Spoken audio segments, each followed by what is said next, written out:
So I was going to wait till the office was done before I started filming, but I wasn't expecting Wizards of the Coast to shoot themselves in the foot. So here we are.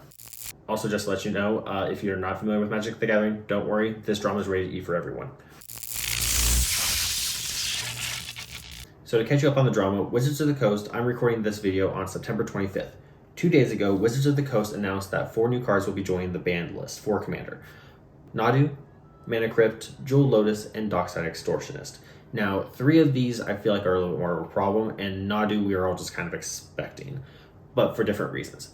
I don't think there's a problem with Nadu being banned, partially because there is an element of you can accidentally put Nadu in a Simic deck and still cause problems that grind the game to a screeching halt, because by and large this decision was made out of making casual games more fun and interesting and more beginner friendly. And a new casual player can accidentally make the mistake of playing Nadu. But this is where the problem kind of starts to build for me, is because casual new players aren't really playing Dockside Extortionist, Mana Crypt, or Jewel Lotus.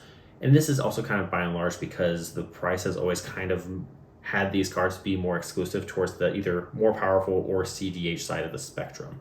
The other point of concern is not the action of banning these cards, but more of what banning these cards represents and what it means. I do think in the short term it does make the games more interesting, because if you're running red in a CDH deck, you are playing Mana Crypt, Jewel Lotus, and Dockside, so it takes your deck from 99 cards to 96 cards. And what this might do is this might create some situations where you have to be a little bit more creative or find new uses for new powerful cards.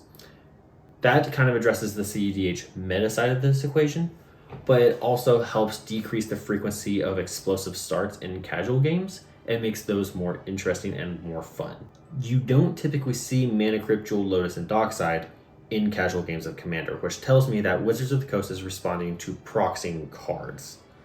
And why this is a problem is because people who proxy cards also don't really care about the banned list, because proxy cards are also banned from any sort of tournament. So the people who would care about this is it just decreases the price of expensive cards, and that kind of shakes the faith that if you buy an expensive card, it's not going to get banned or it's going to lose its value. Now, that's always been a case with Magic the Gathering, but I do think given that Mana Crypt just got a reprint not too long ago, kind of calls into the question of how much they're going to be able to tempt people with expensive reprints going forward as a motivation to buy sealed product or buy singles from local game stores. Now, people are going to spend money on Magic the Gathering because it's a hobby regardless, but I do think that this is going to have a unintended side effect, because let's use a different example. Let's say Wizards of the Coast just all of a sudden decide to ban tutors, because from a gameplay perspective it slows it down. You have to shuffle, you have to search through your whole deck. It can take a whole second and takes away from the randomness of the game. So let's just say Wizards of the Coast just bans all tutors. Well, if they're trying to bring back tutors at some point, they're like, oh, we actually made a mistake, let's bring them back, whatever. I'm not about to drop $40, $50 on a new vampiric tutor just because it's a new reprint, because I'm going to be afraid that it's just going to be taken away again and then I won't be able to sell it for $5. That's where I feel like Wizards of the Coast just really shot themselves.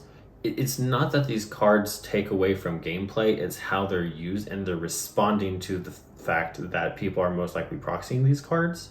But the fact that WOTC is trying to make a decision based off of reacting to proxies and the prevalence of these cards in a casual game, because again, people are not playing these cards in a casual format, the people who are proxying these cards really don't care.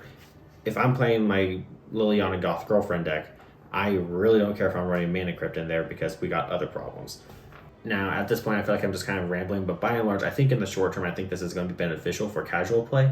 However, I do think that this does kind of shake the faith in sealed product going forward whenever they announce expensive reprints, because again, Mana Crypt just got a reprint and was really, really expensive, so that means everyone who just bought one of those can't use it in a commander deck. People are going to be more reluctant to buy sealed product and expensive singles, because there's now this fear that if you drop money on good cards, they're not going to differentiate between casual play and CDH, and that way more expensive cards might get banned.